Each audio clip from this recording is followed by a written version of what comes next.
Hey, everybody! I'm glad that you have tuned in to watch our Bible study this morning. I want you to know you're in the right place. It does look differently, and it is going to look differently this time, but that's okay.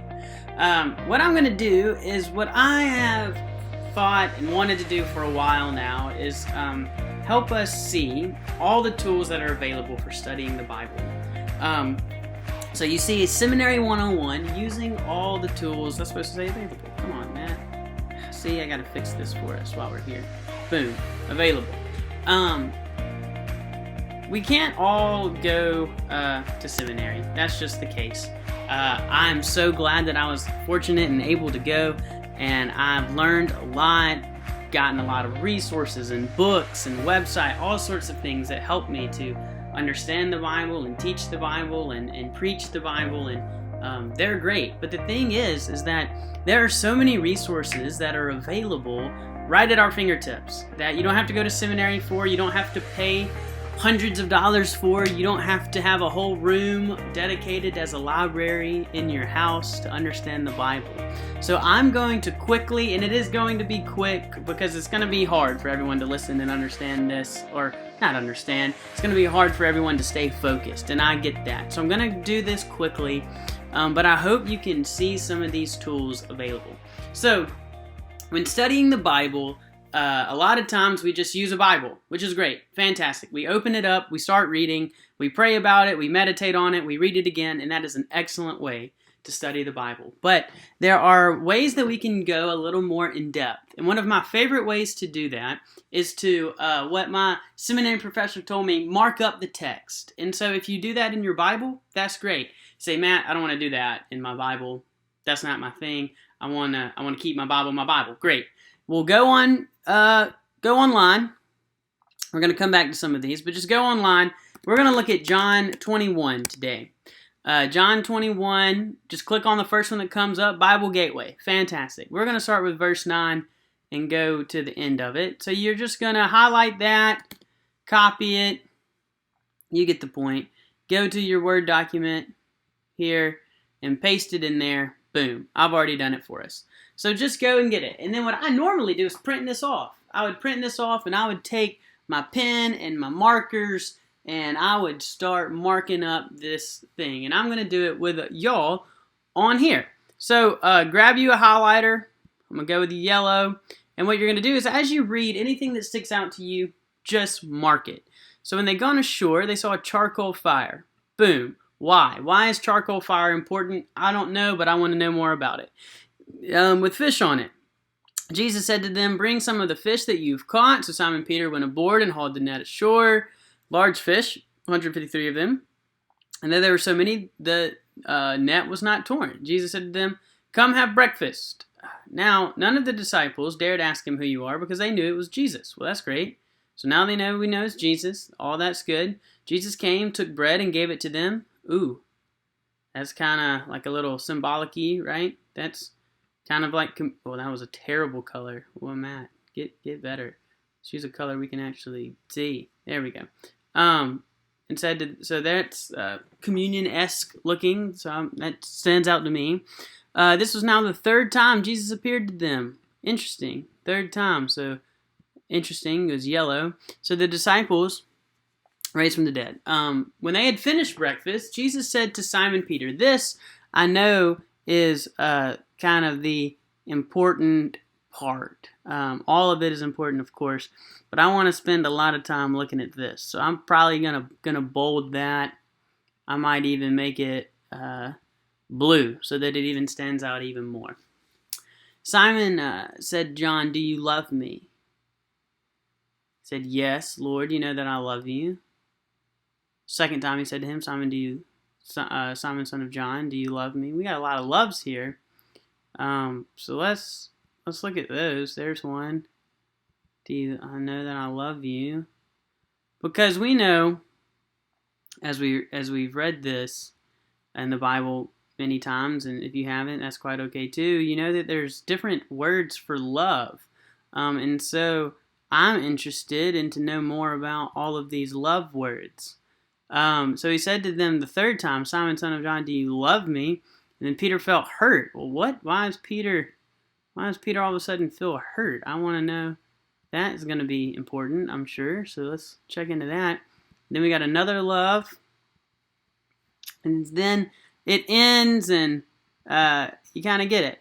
So that was my first run through. And that's what I do. Every time I'm going to preach or teach a lesson, I get it out, I print it off, I mark it up, so I now have a purpose. So now when I do some more exploring, I have at least something to look at. So now quickly what I'm going to do is I'm going to show you a couple tools online that can help us understand this. Now, a lot of people have study Bibles. That's great. So in your study Bible, it probably gives you some information about some of these. It probably helps you understand these loves. I bet there's a note in here about this charcoal fire, maybe. Maybe it points to something about communion here. Maybe you have a reference Bible and it references the 2 other times that Jesus appeared. All of that is good. And all of these tools are important. You say, Matt, I don't have that. I got this computer. That's all you need. So let's go. So we go to the computer. And the first place we're going to go is called Step Bible. I got it pulled up here. But as you can see, just stepbible.org. Now this is what pulls up when you get here. Over here, you can see the ways that you can do different things. So this is what this looks like. And then if you wanted to add a version, I didn't mean to do that. But you can see it puts it all together for you like that. So let's go with what we are trying to do. So we're going to keep ESV. We're going to get rid of this. And we want John 21. So you type in John 21. You click it. Boom. It comes up. Now, what were we wanting to learn was about the loves. So let's go down here when they finish breakfast, and we click on love. So Simon, son of John, this is when Jesus says, do you love me? Now, we know that there's a lot of loves. Look at this. There was 1, 2, 3, 4, 5, 6. There were 6 of them. But when we hover over this love and click it, we see that this, the one that we click down here, is the agape, the word for the way in which God loves us, Jesus loves us, the sacrificial love, the deepest meaning of love, right? And if you click that word, you get a definition. You get the Greek term, you get some definitions where it's used. It's used 145 times in the Bible. It's a lot of loving. So you click that, and you see that, well, not all of the loves are that. So that's very interesting. So then you see the way this is when Peter responds. When Peter responds almost every time, 1, 2, 3, 4. There's a lot of loves here. But this love, as we see, is a different word. Phileo. It's just to have affection for, hold in high regard. But it's a lesser love, if you will, than agape. And we learned that from just this version here of the Bible. And that's great. So then we got to that crazy question where Peter was grieved. Why was he grieved? Because you can see that the 3rd time Jesus speaks, Jesus uses this word phileo, even though at the beginning, as I've said, as we just learned, Jesus was using the word agape. So that's pretty cool. That was something very interesting that we learned there. And it's online. So that's very important, and we can learn a lot about that just from this little word study from Step Bible. But you say, that's cool, Matt. But what if I want to see another translation? Fantastic. You want another translation? So we want to see the NIV. So you type in NIV, you click that. Now you have both translations, ESV and NIV, back to back. But you say, Matt, I got the ESV over here. Yes, you do. Unclick that. Now you have the NIV here. But the thing is that there are tons of Bibles here. So you click that More Bible button. And one of my kind of new favorites that I've seen here, where is it? Uh-oh. I guess I probably should have tried this harder. But there's this, here it is. The Net Bible. Translation with full notes on the translation text and background. So this version of the Bible, you don't want that. It's loading. It gives you, if you hover over these points, you can see down at the bottom, it gives you kind of a reason that they used it. So maybe here, the Greek is he said to him. So they put the words he replied. This is a huge note. So you can see this large note here as to why they put that. And this is going to be more information for you to learn why and how the Bible came to be. So this is a great place to start. There's a lot of good word studies. The second one I want to show you is called Blue Letter Bible. Blue Letter Bible. So we type that in, and now we come here, and it's very similar. We want to learn about John 21. And now what's something else we need to learn? This charcoal fire thing. That seemed like something that was important. So let's look at it. It starts in verse 9. So you type in John 21. You come down here to John 21 verse 9. Click on that. Now, when you click on it, as soon then as they were come to land, they saw a fire of coals there, and fish laid thereon, and bread. King James, that's the version we get. When you click on this, on Blue Letter Bible, you get the Greek. Here it is. This is the Greek, and you say, Matt, I don't know Greek. Me neither.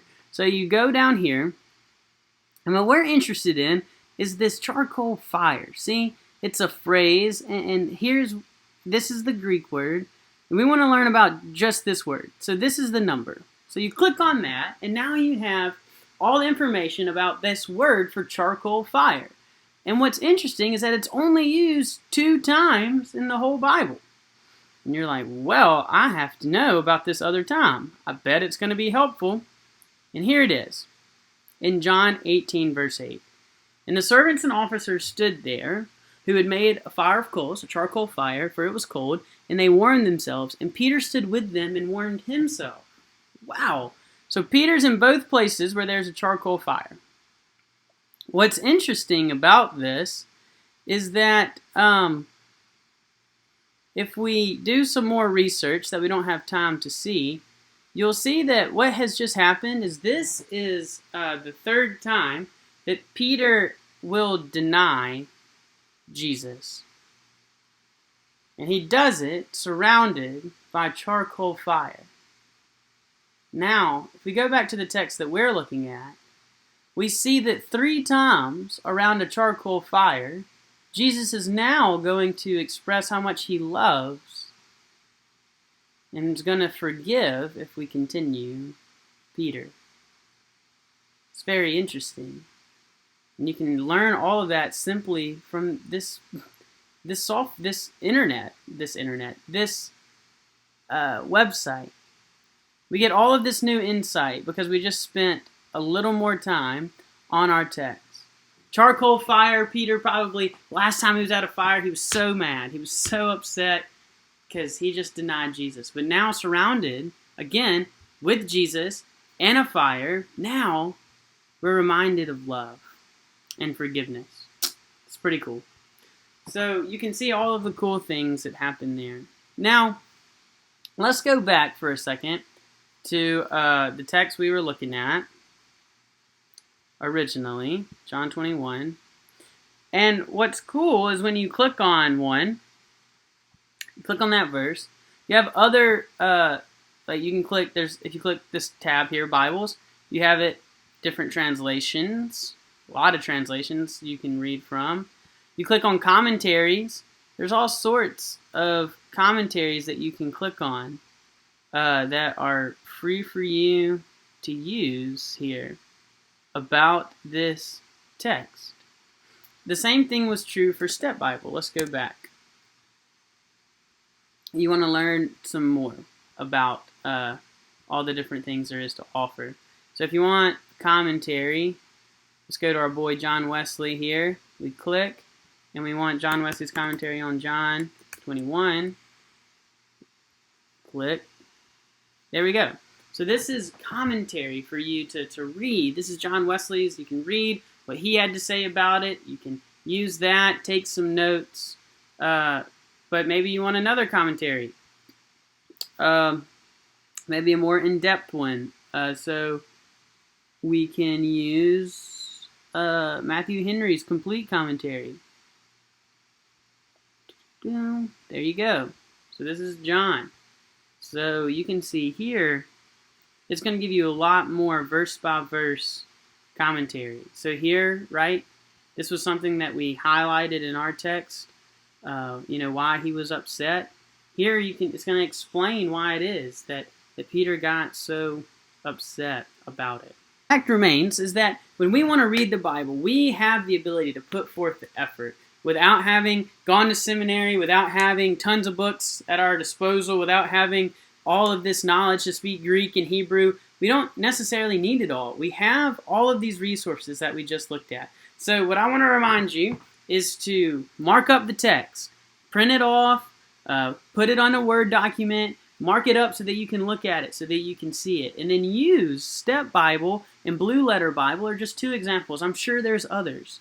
But just use those as a way to gain more insight. We learned all about this charcoal fire and how there was one that Peter was at before, and now here's the second one, and how different and contrasting yet similar they are with the 3 and the 3. That's great. We also learned about the love. We learned that agape was used and phileo is used, and we can see the difference here is why Peter gets upset. There's all sorts of great things that we can learn, right, with just without paying for any subscriptions, without buying any fancy things. It's just with a simple Google search of Step Bible and Blue Letter Bible.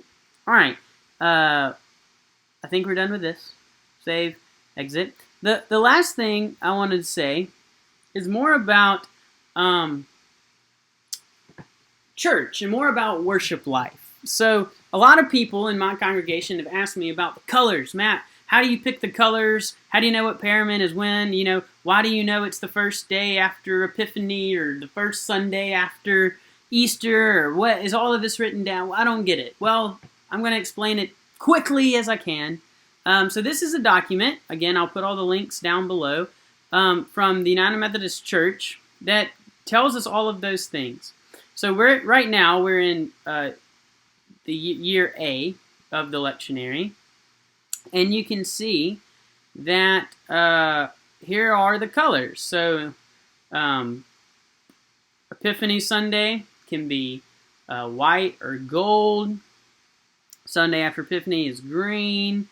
Then Lent starts, Ash Wednesday starts, and it's purple. Holy Week can be red or purple. Then you come over here and you see that Pentecost is red. And then you have all of the ordinary time begins. It tells you the date. It tells you this is the 5th Sunday after Pentecost. It tells you what the lectionary texts for the day are. And it tells you what the color should be. So this is a great resource for people who are interested in that, and for people who maybe do the altar or want to know more. Maybe your pastor follows the lectionary. I don't all the time, but I was following it while we were doing the online series. So you could have come here and kind of guessed what I would be preaching, or read early and read up on it before I preached it. All of these things are here just simply online. What else? So another thing that I have is back to the lectionary is lectionary.library.vanderbilt.edu. But really all you have to do is Google lectionary Vanderbilt, click, there you have it.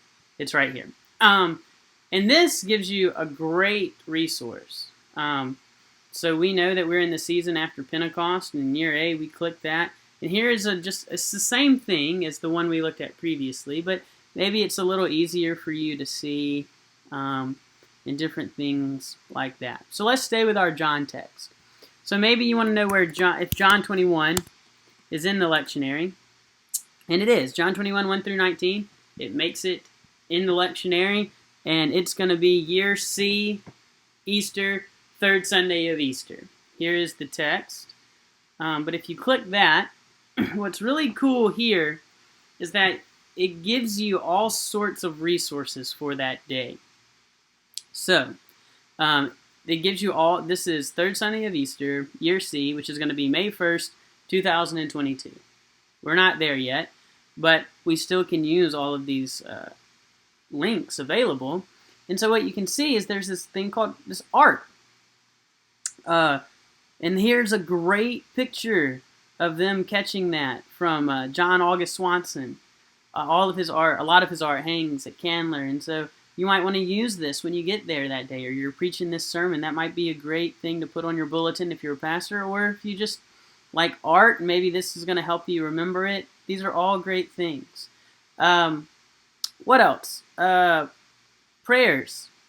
If you want a prayer that goes with the text you're reading, here it is. Maybe this is more for pastors if you happen to be watching this video, but it helps for just anyone as well. Again, that's the lectionary color, hymns, if there's pastors, or even if you're in charge. Maybe you're a member. You're in charge of picking hymns for the day. And your pastor tells you that you're going to be preaching on John 21. So you type in John 21 like we did.